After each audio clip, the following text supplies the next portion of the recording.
What's up again, everybody? We now have our third class of Hall of Fame inductees, and in my opinion, these cards are just as deserving as the previous inductees into the Hall of Fame. So let's begin. The first card that we're going to induct into the Hall of Fame is Guy Gardner Blinding Rage. To say that this card was meta-defining is almost an insult to the sheer power level of Guy himself. So let's spell out what happens if you have something like two of these in the field and attack with both of them plus a sidekick. The first guy is going to count the number of other attacking character dice and see that he gets a nice little 2/2 buff. The second guy does the same thing and gets a nice little 2/2 buff himself, and the sidekick is, well, just a sidekick. So that seems tame until you realize that that 2/2 buff is landing on like the freaking 4/4 side every time, because I'm fairly certain Guy Gardner dice don't know how to land on any other side than the top side 4/4.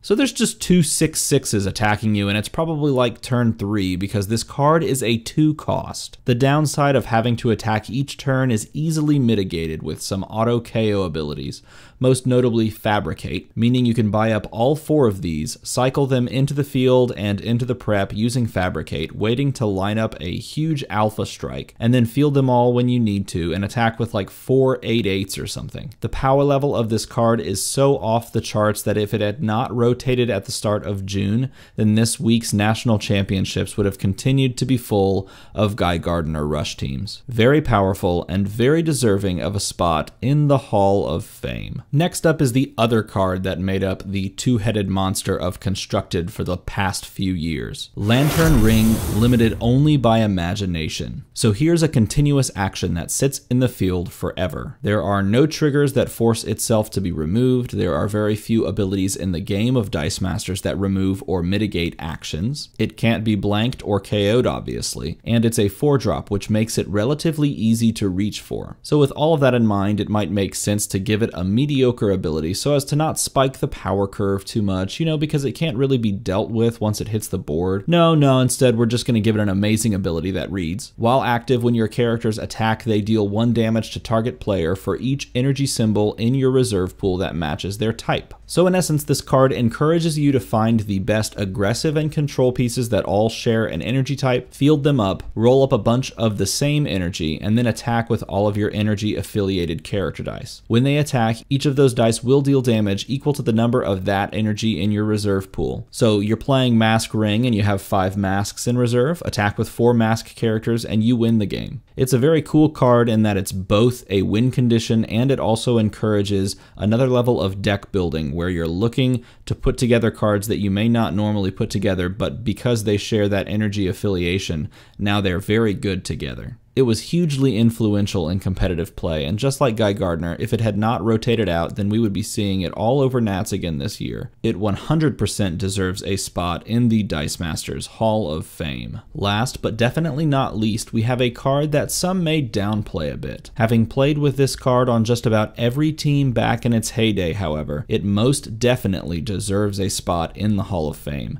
This is Prismatic Spray Lesser Spell. So this card came out in the Battle for Faerun set, which was the 4th set of Dice Masters ever released. This came out before Constantine hit the scene in Justice League and was truly one of the only meta control options during the first year or so of the game. Looking at the ability on the card, it says, all of your opponent's characters lose all their card text until the end of the turn. Now imagine that you're in a meta that is defined by a bunch of small aggro pieces and the big guy himself, Hulk Green Goliath. If you're the one that's running Sarina, then you think you can do a decent bit of damage before the Hulk shows up, but thanks to PXG, he's a turn 2 buy, so he has a chance of appearing as early as turn 3 or turn 4. Once he hits the board, all of your Sarina aggro screeches to a halt, because remember, when either the Hulk or your opponent takes damage, Hulk pings the board for 2 or 3, so for every attacking Sarina die, Hulk will likely deal 2 to 3 damage. That's not even considering the possibility that your opponent just saved some bolts and is waiting for you to pass them priority so that your board can disappear before you get to attack with anything. There was just no way around him until this card. Thanks to Prismatic Spray, you could wipe Hulk's card text and keep your pressure up. There was literally only this piece in the early days of Dice Masters, along with the piece Polymorph,